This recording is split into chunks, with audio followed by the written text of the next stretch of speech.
salaamaaleykum mbokku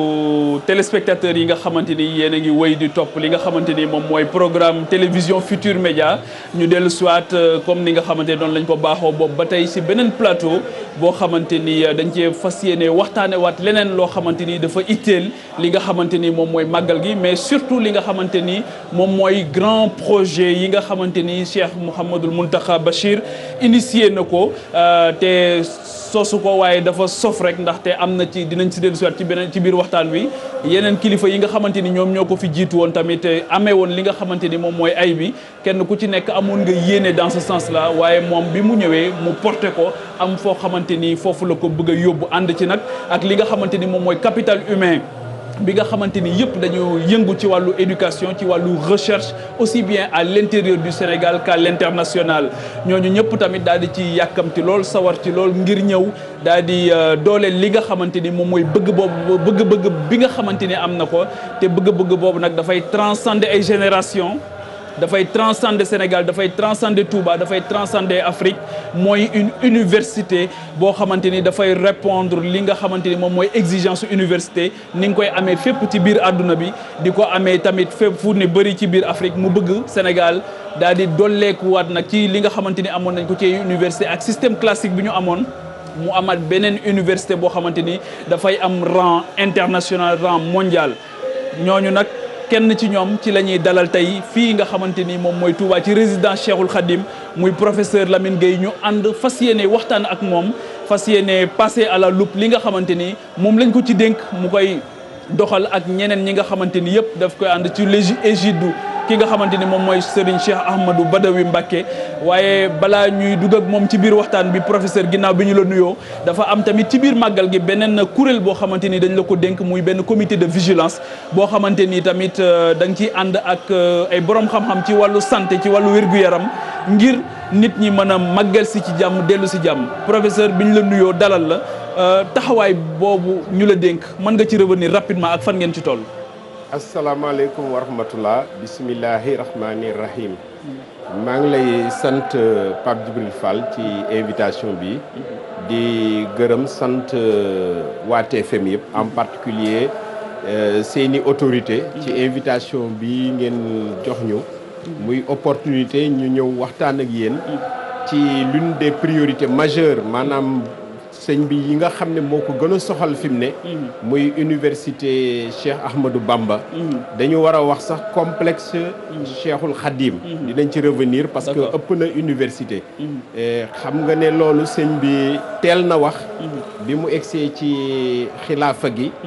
que ci priorité mi la bokk li ko gën a soxal tous les jours daf koy répété ba sax bi nga xam ne weeru safar wi teru na muy woote pour ñu santle Serigne Touba boroomam xam nga bi mu waxee ci màggal gi ba pare ci saa si rek dafa ñëwaat ci solo université bi mu ci woo toute la oumma islamique en particulier les mourides ñu mobiliser wu pour université bi infrastructure yi gaaw sotti parce que pédagogie avancée na mais aussi mu gaaw ubbi ba accueillir ndongoom yi njëkk. Très bien waaw léegi ma donc tënkal la rapidement rek. xam nga sëñ Mountakha Mbacké khalife général des mourides ku tedd ki bi màggal gi di jege si dafa sant comité d'organisation bi par l'intermédiaire Serigne Bassirou Abdou Khadr Mbacké président de ce comité d'organisation ñu taxawal l'unité d'alerte et de prévention des épidémies maanaam kuréel goo xam ne day feeg ak fagaru ba nga xam ne ñii ñëw màggal si kenn du ci loru ci feebar buy law loolu nag bu ko taxawalee taseeg àdduna bi am feebar bu ko yëngal ñu koy wax Covid bi xam nañ ne ren liggéeyu kuréel boobu surtout ci Covid bi lay doon waaye du Covid bi kese alhamdulilahi rabbil alamina xam nga waxtaan naa ci fii ci TFM il y a à peu près 10 jours ci ni mu kuréel googu tëddee boobu ba léegi nag ñoo ngi ciy dox ay jéego yu am solo lëkkaloo ci ak ministère de la santé en l'occurrence médecin chef de district bi Ndeye Maguette Diop ñu ngi koy nuyu di ko ziar ak médecin chef de région bi le docteur Dieng ak kii nga xam ne moo yor centre des opérations d'urgence du Sénégal ñu koy wax docteur Bousso dem nañ sax taseeg ministre de la santé Abdoulaye Diouf Sarr mu recevoir ñu lu mat waxtu di wax ak ñun ci lëkkaloo kuréel gi ak activité ministère de la santé xam nga loolu démarche formelle yooyu amoon na ci solo fekk na it suñ plan d'action taxaw yor juróom-ñaari kenu ñu commencé dérouler kenu yooyu nag ñoo ngi ciy sant yàlla aussi di ñaanal rek yàlla yokkuñu kàttan yokkuñu aussi gis-gis boo xam ne mesures yooyu ñu tëral yëpp dina contribuer ba nga xam ne Covid bi du law wala beneen feebar bu war a law ci màggal gi du ko def te loolu am nañ ci yaakaar boo xoolee jumaa ji rek mandarga na yëpp boo gisee ni mu changé dispositif bi mi ngi fonctionné marquage bi ci biir jumaa ji le fait que ñi nga xam ne dañuy ziar dañuy dugg par groupe mais boo duggee doo fa toog loolu yëpp mi ngi dox alhamdulilah depuis ay fan nit ñi bari nañ fi tey nag yokk na suba dina yokk kuréelu Muxaddamatul Xidma taxaw na ci lëkkaloog ñun def nañ fa sax ay dispositions yoo xam ne cabine de désinfection la ñii di jël température ñii yor gel yi ñii yor tout produit de désinfection ba nga xam ne daal pour l'instant vraiment yaakaar nañ ne nit ñi comprendre nañ te ñu adhéré nañ waaye nag dañuy continuer doxal rek sensibilisation bi te loolu sensibilisation bi day wëy moo lii ñuy def nii ci la bokk am na équipe yu bari yu lëkkaloog district bi fi mu ne nii tas nañ leen ci biir dëkk bi ñi ngi dugg ci quartier yi ñi ngi ci ay poste de santé avancé ñi ngi ci kuréel yi ñi ngi ci jumaa yi xam nga fii Touba mi ngi yor 120 jumaa yoo xam ne dañ ci julli ajjuma 120 loolu bëri na donc ñooñu ñëpp ñi ngi def seen liggéey te nit ñaa ngi leen di déglu boo xoolee rang bii ci jumaa ji rek nga xam ne rang bu takku la ñëpp takk nañ masque alhamdulilahi rabbil alamin ñu ñuy wan image yi sax ci écran bi waaw muy déploiement bu am solo ci wàllu communication ak sensibilisation bi mi ngi noonu ak am na ci beneen préoccupation boo xamante ni aussi dañ koy yëkkati dans ce sens toujours mooy extension yi mooy li nga xamante ni moom mooy wër Touba foofu tamit ban taxawaay la ci comité bi am waaw alors léegi disposition bi en réalité ñi ngi ciy wax lu bëri ci biir Touba mais ci avant Touba la parce que am na ñu ñuy jàppale ci liggéey bi ñooñu ñenn ñi ci gare routière yi la ñuy liggéey ñenn ñi dañu defi point balaa ngay egg si Touba dans le cadre de la prévention voilà prévention toujours prévention yor jumtukaay ya war di wax ak nit ñi yor yoo xam ne dañ leen a formé ci mbirum communautaire man notamment santé communautaire di wax ak nit ñi booy dugg si Touba it di gis nga ko ña nga fa taxaw di aar nit ñi di wax ak ñoom ba nga xam ne dinañ mën a respecter li ñuy wax mesure barrière lu ñu mën ci utiliser gel yi aussi ñu def ko. Il y avait aussi une ambition de 5 millions de masques boo xamante ni moom la ñu bëggoon gis nañ ne boobu ba tey jamono bu nekk masques yi ñoo ngi ñëw d'une façon extraordinaire donc masques yi bu ñu ñëwee ba pare est-ce que aussi am na beneen dispositif pour redistribution bi pour distribution pour nit ñi mën si jot. waaw alors loolu aussi am na système de distribution. bi ci gën a formel nga xam ne xalif général des mourides moom mooy joxe ndigal bi Baye Fall yi la ko dénk. gis nga loolu wax na ko ñëpp gis ko le porte-parole Cheikh Bass Abdou Khader wax ko ñoom ña ngay def li ñu war a def teewul daayira yi aussi dañ leen a dénk loolu ñi nga xam ne ñoo yor barab yi nga xam ne nit dañ fay tasee dañ leen yóbbul masque yi moom wax dëgg doy na sëkk foog naa it système u distribution bi fi mu ne mi ngi marché boo demee ci biir këru diine yi di nga gis ne am na place yoo xam ne sax tuuti nit a fa nekk mais teg nañ fa ay paquetu masque yoo xam ne ku egsi boo amul di nga ci jot. très bien jërëjëf professeur Lamine Gueye ñoo ngi fàttali ne borom xam-xam la ci wàllu médecine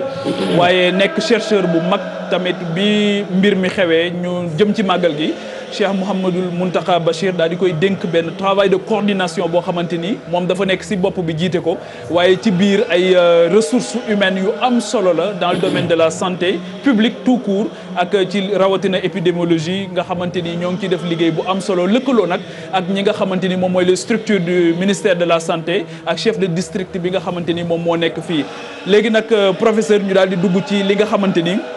bokk na ci lamit leneen loo xamante ni dénk nañ la ko. muy loo xamante ni mooy sa passion nekk sa vocation ci loolu lañ la xam muy wàllu jàng ak jàngale Cheikh Mountakha am ci ambition bu mag a mag a mag ci li jiitu sax mooy boo doon partagé tey jii li nga jot a xam yow mi nga xam yaa ngi jegeek moom di waxtaan ak moom ci wàllu woo ambition bi boo doon ñu jéem a sax baaxee ci nu mu toll ci moom lan nga ñuy wax. waaw jërëjëf Serigne Pape Djibril nga may ma rek ma tëj question bali ci benn appel te loolu xam naa ànd nga ci trop balaa may ñëw ci solo boobu nga wax léegi muy université Touba bi appel bi ma bëgg a lancer pèlerin yi nga xam ne ñi ngi ñëw it suba parce que dinañ bari trop ak bisu màggal gi mooy ñu jàppale ñu ba pare roy sëriñ bi ci geste barrière boobu leneen li mooy xam nga dañoo étudier la typologie des pèlerins sur le plan de l'âge on sait que 50% maanaam genn wàllu pèlerins yi ñëw Touba amuñu lu weesu ñaar fukki at ak juróom-ñaar xam nga ay ndaw lañ te xam nañ ne feebar bi yebul ndaw ñi donc ñooñu ku ciy def it tuuti ngay def feebar bu méttiwul liñ leen di ñaax nag malgré loolu nañu takk seeni masque raxasu respecter distanciation yi te ndax bu ñu delloo duñu lawloo feebar bi ca mag ña ndax mag ñi ñëwuñu loolu it gëstu nañ ko ma dalal ci xelu ñu bëri les personnes ñooñu ñëwuñu màggal parce que xam nañ ne boo jëlee téeméeri pèlerin yu nekk maanaam ñiy màggal si 3,1% yi rek ñoom ñoo ci am plus de 55 ans or ñooñu la feebar bi yëpp donc xel mën na ci dal waaye du tee ñu leen di ñaax ñu gën a moytu léegi ma ñëw ak yow nag ci solo boobu nga xam ne ambition mooy moom mooy solo ñëpp solo murid yëpp di solo Serigne Mountakha léegi loolu nga wax ne solom la boo gisee ni mu ko teel a waxee bi mu egsee ci xilaafa bi ba pare it bis bu nekk mu nekk ci mais aussi lim ci dugal loxoom daf ci dugal loxoom dugal boo xam ne dafa mat sëkk ci xalaat parce que ñun ñi nekkoon ci pédagogie bi mësuñu liggéey ak week-end parce que week-end yi lañ doon liggéey loolu dinaa ci ñëwaat parce que ay universitaires u Dakar Saint-Louis Thiès Ziguinchor sax ñi ngi ci doon liggéey week-end lañ doon liggéey mais mësuñu ci liggéey week-end ba ñibbi te duñu dalal laaj ñu lu ñu def ci liggéey ba pare jox ñu ci xalaatam loolu mooy mobilisation bu mat sëkk ba pare di ñu ñaax ne ñu fu mu yem yéen a ko fa yemale xam nga kilifa gu la dénk liggéey wax la loolu moom accompagnement bi ba tey it mënoo annoncé ne da nga ko soxlaa gis ci mbirum université mi te doo ko gis boole nañoo jëwriñ ci mbir mi parce que Cheikh Ahmad Badawi moom Serigne Fallou Mbacké moom mooy coordonné lépp lu jëm ci pédagogie bi sëñ Ahmad moom foo ko soxlaa jot ko par tous les moyens te loolu ci ndigalu sëriñ bi lay doxal xam naa ne c'est-à-dire boo ko bëggee jot téléphone mu recevoir la amul heure ci téléphone qu'importe nag noo koy jote téléphone voix boo jël di nga ko jot mais sëñ bi ci boppam bu information bi remonté nga war ko gis it daf lay daal di recevoir tey rek moo ci mujj bi ma ànd ak ay autorités yu bëgg a dugal seen loxo ci université bi ñu annoncé leen sëriñ bi da leen recevoir ci saas waaw soxla su yit ci ñetteelu fanu màggal bi ko far la waaw loolu mooy far donc loolu dina la woon ñor na ko sëriñ Pape Djibril ni mu ko soxale loolu lay wax ne mooy priorité 1 di priorité 2 di priorité 3 bu sëriñ Mountakha Mbacké xalif général des mourides. très bien léegi ba ñu ko lancé ba tey waaw fu mbir mi toll fii ñuy waxtaane ni waaw léegi ma tënkal la vision bi ba war pare wax la fi mu toll nga gis ni mu avancé par rapport à cette vision premier élément vision bi moom c'est historique moom mooy réaliser un vœu de Cheikh Ahmadoul Khadim xam nga Serigne Touba bi muy fii bàyyeeku di fekki boromam ba am na ñetti mbir yu mu dénkoon waa këram yi dénku ko murid yi ñenn ñi nee nañ mu ñëw Touba la ñeneen ñi nee nañ aji màkk bu njëkk bi mais li wóor mooy jumaa jàng ci woon ak université bi taxawal Touba gi madrasa boo xam ne képp kuy wut xam-xam boo fi ñëwee jot ci loolu nag xalif yi fi jiitu Serigne Mountakha mi def nañ ci seen loxo sëñ bi nag bi mu ñëwee la ne lii jot na nag mu egg ba nga xam ne dinañ ci commencé dugal ay jàngalekat dugal ci ay administratif dugal ci ay donga daara looloo tax nag li nga ma laaj léegi nii fu mu toll sori na boo jëlee pédagogie bi lim ñu njëkk a wax mooy yoonal leen te loolu lu am solo la bi mu koy wax ay universitaires yu am expérience 15 ans 20 ans lañ ci njàngale université mais teewul daf nañu tëral leen programme yi mais yoonal leen maanaam programme yi na dëppoo ak programme yi nga xam ne moom la Sénégal di xaar waaye daara ji ci boppam na dëppoo ak ay normes internationales ñu discuter xam ne normes yi nekk Sénégal ci université yi c'est le système LMD mais aussi ku ne la yoonalal mi ngi ci yoonu qualité loolu sax dañ ci sant yàlla parce que man lii may wax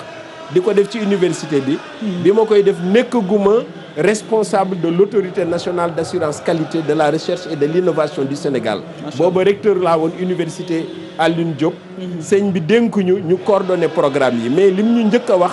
yoonal leen programme yi kooku nag boo ko waxee enseignant boo xam ne ay programme universitaire lay def xam na ne defar programme yu jaar yoon la dinañ ci ñëwaat loolu lu am solo la ba pare mu ànd ak norme Sénégal yi assurance qualité ba nga xam ne képp ku fi jàng reconnaissance bi du am benn problème loolu nag bi ñu ci sëriñ bi joxee ndigal taxawuñu ci joxe tous les moyens pour ñu def ko wax dëgg enseignants yi dañ ci daal di taxaw ñu def ci séminaire ya war ba programme yooyu moom tëdd na ba ñu jëbal ko lépp pare na te loolu lu am solo la pare na tous les programmes dinañ ci ñëwaat léegi ci du point de vue législatif tamit lépp pare na point de vue législatif mooy beneen yoonal bi xam nga yoonal programme yi la d'abord programme normé respecté li nga xam ne autorité bii nga xam ne moo ko nar a gëstu loolu lay xool ba pare it état bi reconnaître programme yooyu ñuy jàngale loolu pare na leneen li mu ne ñu yoonal leen ci sur le plan administratif sur le plan reconnaissance de l'université loolu mu xalaat ne yoon wi gën nga xam ne moo war a wéy mooy benn fondation porté ko fondation Khadimul Rasoul fondation nag ay mbiram dafa xaw a gudd sëriñ baa ngi ci liggéey ce qui fait que comme université bi infrastructure yi avancé na te loolu xam naa dinañ ci ñëwaat nga xam ne ubbite gi bu soobee yàlla soriwul programme yi tëdd nañ xam nañ profilu enseignants yi xam profilu étudiants yi reconnaissance bi am na solo sëñ bi nag porteel ko boppam pour la won la encore ni mu sawari ci mbir mi communauté bee ko moom loolu lay wax c'est une université de classe internationale mais à financement communautaire mais moom l'autorité supérieure de la communauté mouride moo porté reconnaissance université bi ce qui fait que texte yooyu fi mu ne ñi ngi ci pour respecter tout ce qui est demandé par le ministère de l'enseignement supérieur pour jébbal ko autorité yooyu léegi nag sëñ bi bu ko signé rek ñu jox leen ko procédure reconnaissance boobu daal di taxaw am nañ ci yaakaar boobu it très bien léegi wax nga namit ne am nañ ñetti UFR yoo xamante ni ñoo ngi ci biir soo doon ci revenir ci benn bu ci nekk ak contenu lan la waaw alors UFR yi programme yi déjà système LMD la mais aussi lu ñu waroon résoudre mu bokk ci vision Serigne Mountakha Mbacké bi mooy ñu régler problème mu ñi nga xam ne bu ñu jàngee ci faculté wu sciences religieuses yi faculté des sciences islamiques yi ba pare bu ñu bëggee def benn métier duñ ko mën a def loolu lu amoon solo la di bokk ci vision yi mu wax mu ne bëri na kuy jàng Sénégal ñu lay wax arabisant ou non nga yor diplôme boo bëggee insérer wu fa nga bëgg insérer wu doo fa mën a insérer wu lu ci bëri dañ leen di orienter ñu nekk jàngalekat métier jàngalekat c'est un métier noble mais ñenn ñi bëgguñu woon nekk jàngalekat ñëpp sax mënuñu jàngale ñëpp it mënuñu jàngale ñii bëggoon nañoo nekk médecin ñii bëggoon nekk ingénieur agronome ñii ne bëggoon nekk dans banque et finance mais ni ñu étudier taxoon na léegi sëñ bi dénkuñu ne taxawal leen daara yooyu ñuy wax UFR parce que fii UFR lañ ko tuddee mais na ngeen résoudre problème boobu maanaam ku génne UFR des sciences islamiques bi na nga mën a continuer ci UFR des sciences agronomiques et de technologie alimentaire di deuxième UFR bi troisième bi c'est l'UFR des métiers bu am solo boo xam ne ci histoire u mouridisme ci la sëriñ bi déparé ñu déparé ci pour sos UFR boobu métier yi nga xam ne yoon wi daf ko mos a soxla sëñ Touba di ko doxal doon ko doxal ci njaareem géey nga xam ne ku ñëw jébbulu mu xool la seet lam lay dénk la ko ba pare ne la jàng ko doxal ko foofu véritable tissu industriel moo amoon njaareem waaw industrie bu dox moo fa amoon mu ngoog loolu nag moo tax ñu taxawal UFR boo xam ne yaakaar naa dénomination bi boo doon wër Sénégal bariwu fi wala sax Afrique gi yëpp ñu ko wax UFR des métiers waaw boobu nag ñu commencé nag programme yi lu nekk ci biir waaw léegi daara ji nga xam ne moom mooy daara jiw mag ci alxuraan ji ñu koy wax UFR des sciences islamiques ak civilisation islamique civilisation religieuse ñooñu boobu dañu defar benn kuréel boo xam ne loolu rek la ñuy liggéey ñooñu proposer ay diplôme intermédiaire bac plus 2 proposer licence proposer master bu master yi pare même mën nañoo dem doctorat ñooñu tënk seeni programme dans les normes internationales des UFR en sciences religieuses daal ciy dugal nag touche mouridisme bi jàngale Cheikh Ahmadoul Khadim jàngale yeneen kilifa diine wu l'islam fii ci réew mi ñu dugal ko ci biir maanaam toute l'histoire de l'islam ici au Sénégal dinañ ko jàngale foofu yokk ci nag yeneen yi nga xam ne noonu la l'islam tëddoo ci àdduna bi loolu paree ñu jël UFR des sciences agronomie xam nga kuy wax agriculture mbay mi waaw mbay mi ak élevage di nga xalaat ko métier yi nekk ci mbay ak ci càmm lépp càmm mbay mais aussi soppali ba xam nga loolu problème la boo xam ne am na ci suñu réew yi waaw transformation industrie problème bu mag la bu mu ngoog produit yi yàqu mango ji gis nga bu ñoree pour des raisons de transport kon loolu tamit université bi daf ko jëlaale en charge daf ko jël en charge parce que loolu it dañoo xool histoire mouridisme xam nga mouridisme ñi ngi ko doon wax ci colloque bi xidma bi mais tous les projets ont été financés de façon communautaire muy daaray Jurbel jee nga xam ne sëñ bi ci boppam moo jëndoon terrain bi mais dafa woote ku nekk participer ñu taxawal ko muy yoon wi chemin de fer bi muy bii mais loolu boo xoolee fa moyens yi doon jóge lu ci bëri agriculture la woon donc kenn mënul xalaat ab université di taxaw ci Touba gi di taxaw pour mouridisme ba pare kenn di ci def agriculture donc agriculture bi day am ñu taxawal ci biir ay laboratoire am ay verger mais sëñ bi sax daf ñu jiitu ci loolu parce que daf ñu wax ne bu leen taxawalee daara ji fii ba pare man dinaa leen jox ay surface yu dul jeex ngeen yóbbu foofa nag daara ji ndax daara ji warul nekk ci biir Touba loolu la xalaat waaye fii lay commencé bu soobee yàlla leneen li moom mooy technologie alimentaire bi ak élevage loolu aussi kuy wax yoonu murit di wax Sénégal di nga xalaat élevage ñu xalaat ni agriculture mook élevage dañoo war a lëkkaloo kenn waru leen séparer parce que parce que jur gi li muy lekk ci agriculture moderne la war a jóge transformation bi nag ñu yokk ko ci transformation des produits agricoles transformation de tout produit issu du bétail léegi boobu donc aussi taxaw na ba ñu identifier le profil d'étudiant yi fa war a dugg ba identifier le profil d'enseignant yi fa war a dugg alors bala ngay eggale foofu professeur da nga tudd ñaar yu am solo muy recrutement la formation des formateurs fan la jàngalekat yi di jógee ak le processus de recrutement est-ce que mën nga ci ñëw rapidement avant ñuy continuer waaw loolu am na solo xam nga malgré que université bi Serigne bee ko taxawal di une université à financement communautaire c'est ouvert à tout le monde parce que loolu it la sëñ bi joxe woon te daaraam ji képp ku bëgg xam-xam na nga dugg bi dañoo nag def ay normes de recrutement parce que loolooy yoon parce que c'est une université d'excellence daara alxuraan ja xam naa sëñ bi ñu ngi lay ziar di la ci dellu si madrasa ba day sélectionner moom itam donc université bi aussi dafa war a sélectionner mais sélection bi du sur une base de la tariqa mooy bëgg a jàng métier bu am njariñ parce que sëñ bi il parle de science utile maanaam njàng mu am njariñ loolu lay xool ce qui fait que it doo jël n'importe quel étudiant dugal ko foofu yar bi dafa am solo tarbiyu bi da ciy dugg loolu ñuy wax xidma bi nekk ci biir étudiant boobu dafa war a taxaw léegi nag base yooyu mooy joxe base de recrutement mais évidemment c'est le niveau baccalauréat parce que loolu moo valable Sénégal loolu la sëñ bi naan yoonal leen mënoo xool benn xam-xam ba pare ne doo ko natt it ci foo xam ne mooy tax ñu reconnaître diplôme bi donc niveau baccalauréat nga fay duggee ça dépend nag bac bi ngay am xam nga bac bi léegi yaatu na Sénégal am na bac yoo xam ne c'est classique am na ay baccalauréat arabe ñooñu ñëpp dinañ mën a dugg bu soobee yàlla très bien donc finalement au-delà même d'une université bu weesoo université dafa mel ni yitteem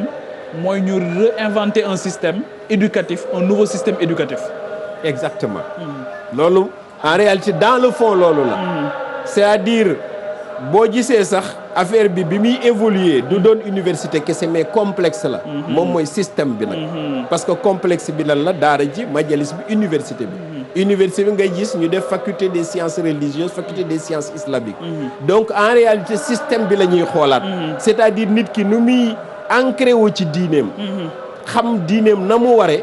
du tee mu ubbeeku ci yeneen sciences yi mais du tee mu xam nu muy jaamoo boromam mais aussi liggéey pour terlu dafa am solo nga xam ne dina mën a am autonomie ba mën a teral famille am teral njabootam teral képp ku war a jëriñ réew mi mais du tee amal njëriñ réew mi mais du tee mu jaamu boromam. très bien waaw loolu mooy principe bi. jërëjëf professeur am na solo lool ni nga campé le décor dinañ si dellu siwaat ñu am tamit tawfeex ànd tamit ci jotaay bi ak Serigne Cheikhouna Mbacké Abdoul Wadoud keroog bokkoon nañu moom ci jotaay fii tey mu daal di ñuy defalaat tawfeex ñëw dellu si ak ni mu xate ñu ngi la ciy gërëm bu baax ci teewaay bi tey nag ni nga ko xamee université bi la ñu fas yéene waxtaanee mu nekk loo xam ni ci professeur waxee léegi mbébétu borom dëkk bi la woon monsieur Ahmadou Bamba Khadim Rasoul dañ lay nuyu dalal la nga dellu si rek ci université bi ni ko sëriñ bi bëggee woon ak la mu ca waxoon ak la mu ca bindoon. asalaamaaleykum Pape Djibril maa ngi lay fay di nuyu itam professeur Lamine sëñ Lamine ak mboolem ñu nuy seetaan ñëpp rek xam naa da nga ne université waaye damay fa ne xam ne université moo ne ci làmmiñu nit ñi rek bu ñuy wax naan université waaye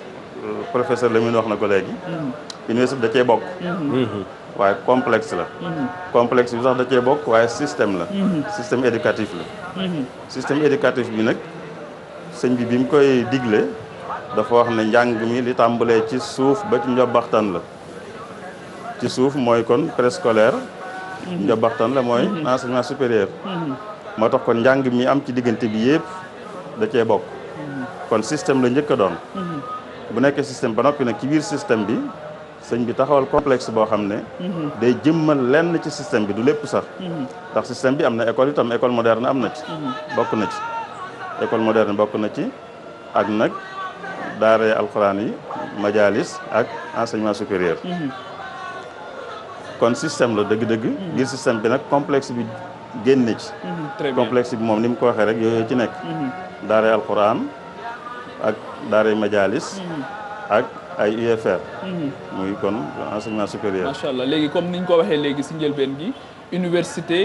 ay barabu xam-xam ay jàngukaay mësul deñ ci ba sëriñ bi tàmbalee ba tey njaareem ba ci Touba ay daara yu mag nekk fii doon génne ay produits yu am solo ba xëy na ñooñu sax tey jii ñoo ŋànk liggéey bi nii sëriñ bi bi mu fi nekkee moom nan la ko organiser woon ñi ko fi wuutu it nan lañ doon bàyyee xel dimension boobu nga xam lu am solo la ba loolu nga xamante ni tey moo jur université bi nga xamante ni dafa nar a am rang mondial international xam nga sëñ bi moom professeur dégg naa ko léegi muy wax njàng xam-xam bu am njariñ sëñ bi da daan soññee ci xam-xam bu am njariñ bu ne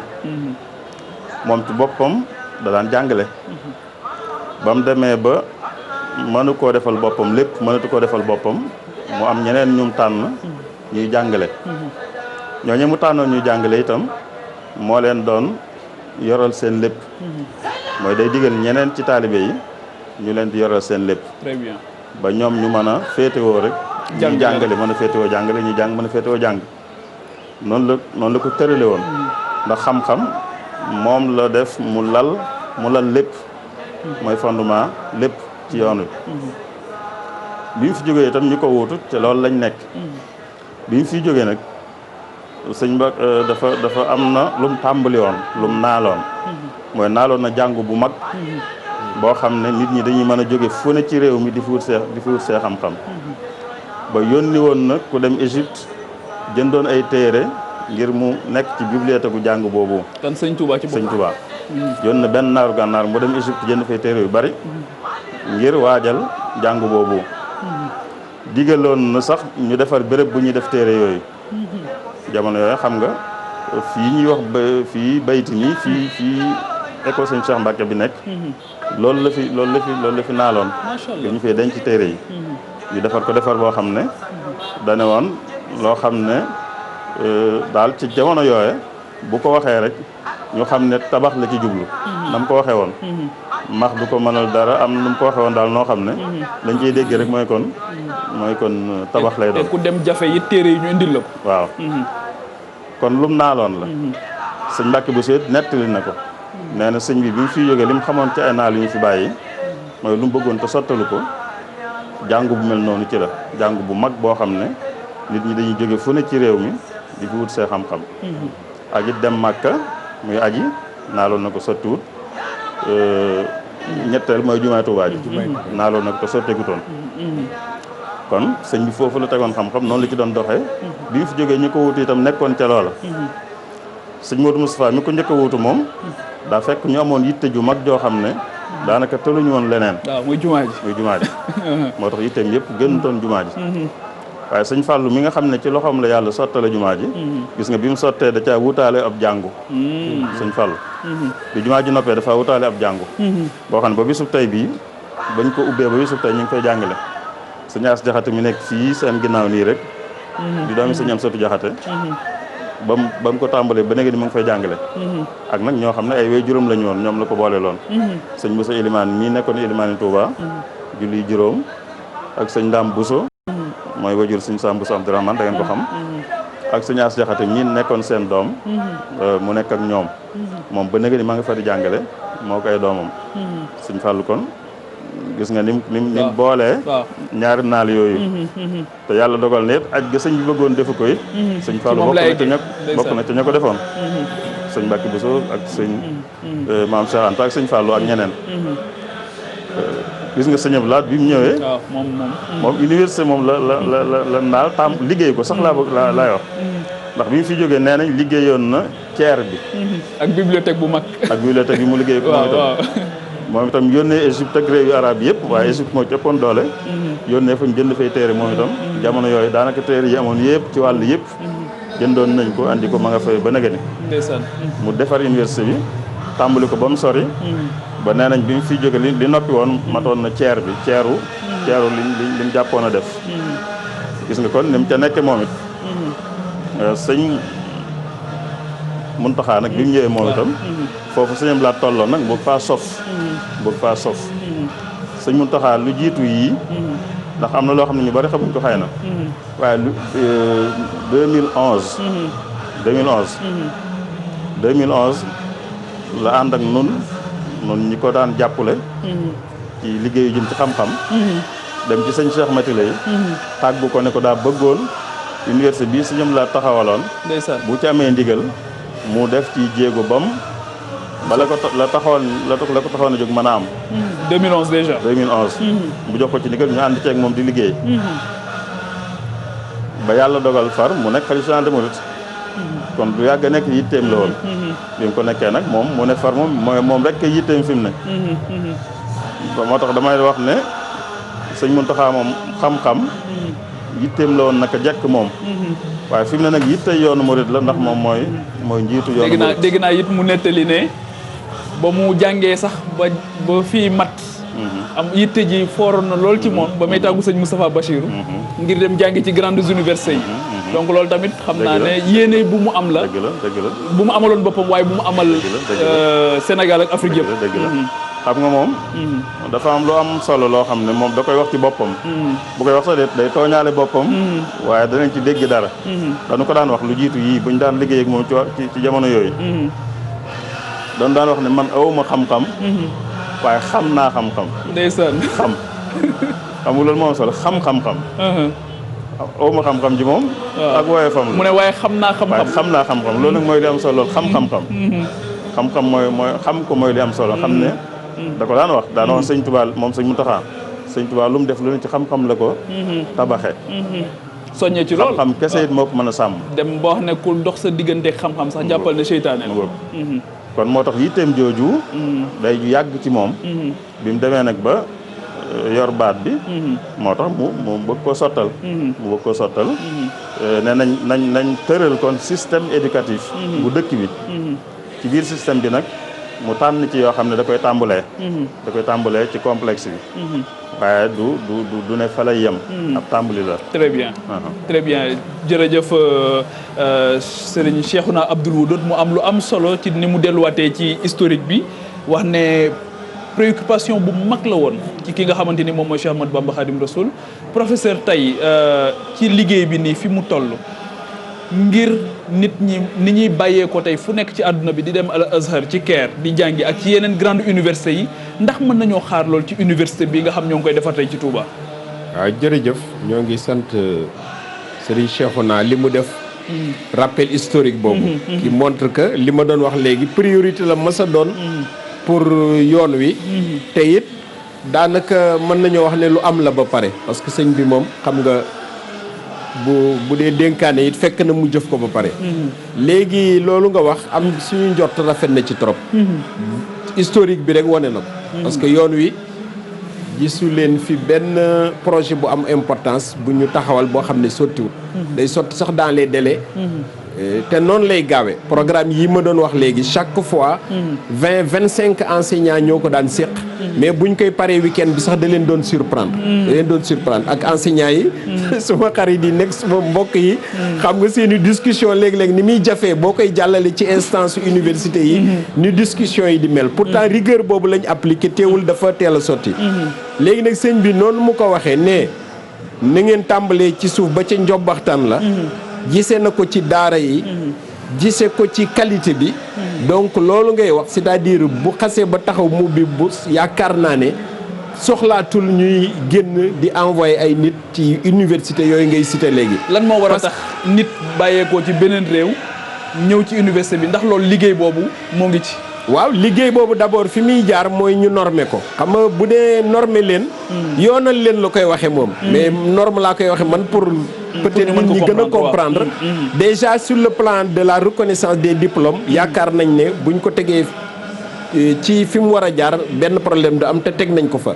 beneen bi mooy science utile yooyu dafa tax ñu professionnaliser yëpp xam nga loolu boo duggee ci mbirum université muy Sénégal di feneen c'est moom mooy question bu mag ci monde bi yëpp mooy li ñuy wax l'inadéquation entre la formation et l'emploi am diplôme la demande voilà loolu jëli nañ expérience si war yëpp fépp andi ko teg ko ba yaakaar nañ ne problème boobu wàññi nañ ko na mu war a gën a wàññi ndax liggéey ngeen ci ak secteur privé bu baax ñi ngi ci biir secteur privé national bi parce que dañoo respecter rek ni ñuy bâtir ay programme moderne à l'échelle internationale maanaam nga respecter ne ñi war a intervenir ci njàng mi war a tabax programme yi 25% yi na jóge dans le privé loolu lañ def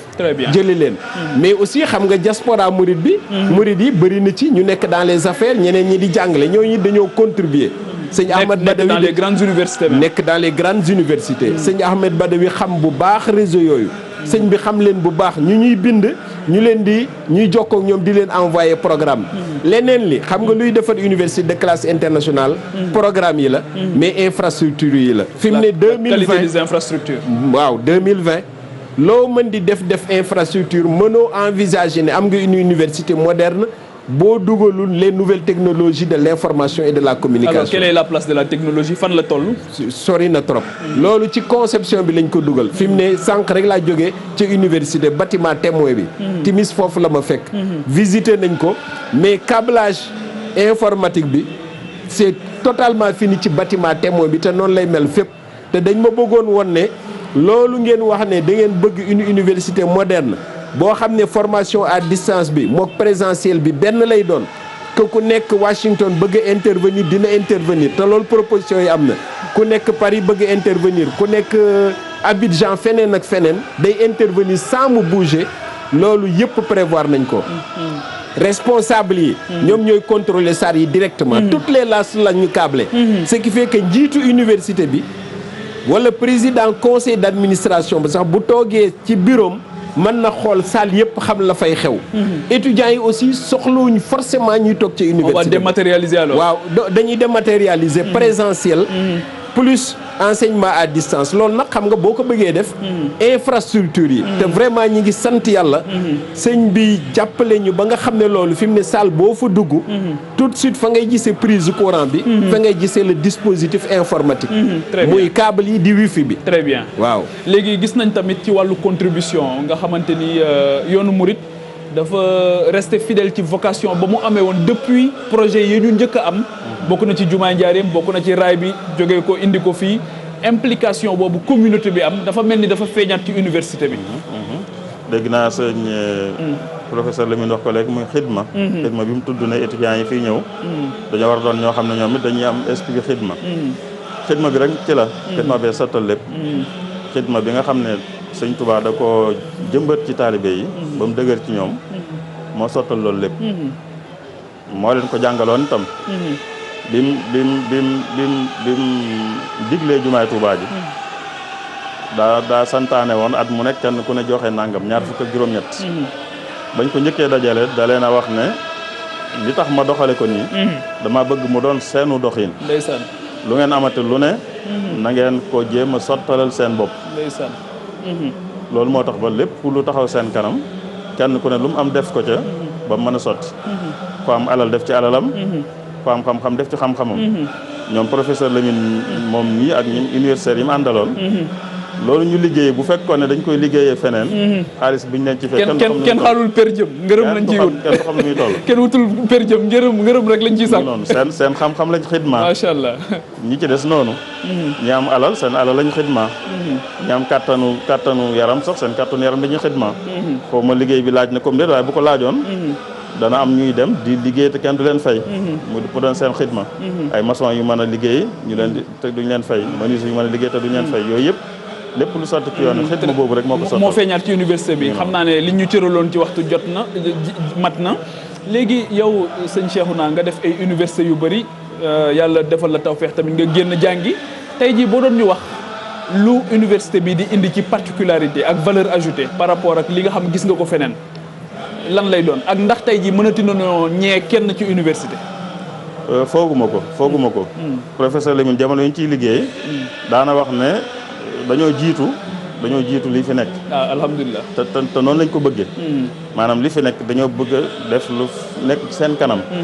moo jaadu itam nag ndax ku fekk lu sotti ba noppi yow nga bëgg a taxawal bu fekkee lu baax nga bëgg da ngay def lu nekk ci kanam li sotti ba noppi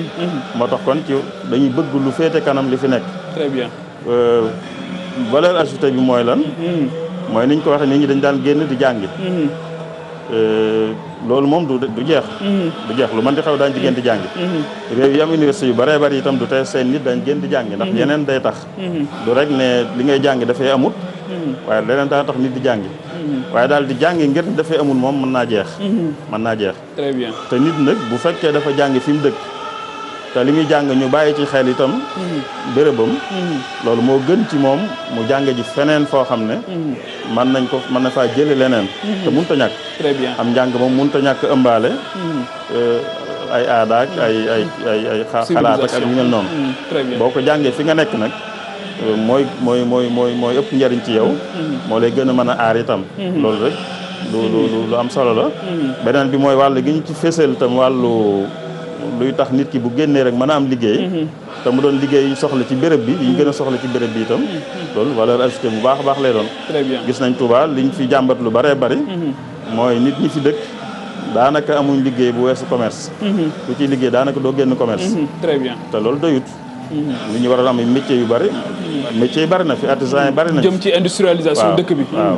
dëgg la artisan yi bëri nañ fi waaye nag am ci ñoo xam ne dañuy am ay compétence yoo xam ne da ciy baax dëgg loolu mooy tax ba mu mën a suqali dëkk bi mën a suqali réew mi itam jërëjëf sëñ Cheikhouna kañ la université bi di tàmbali ba wala soreetul soriwut moom ndax fi mu ne ren jii rek xalaatoon nañ ko incha allah kon mooy bu soobee yàlla boo amutoon itam bu soobee yàlla déwén mën naa moom jërëjëf Serigne Cheikhouna sëñ professeur question bi ma ko laaj léegi laa lay laaj université bi ndax président de la république daaw bi mu fi ñëwee jaar ci université ba visité ko ak ay jëwriñam dafa bokk ci li mu waxoon mooy fast track bi nga xamante ni moom la bëgg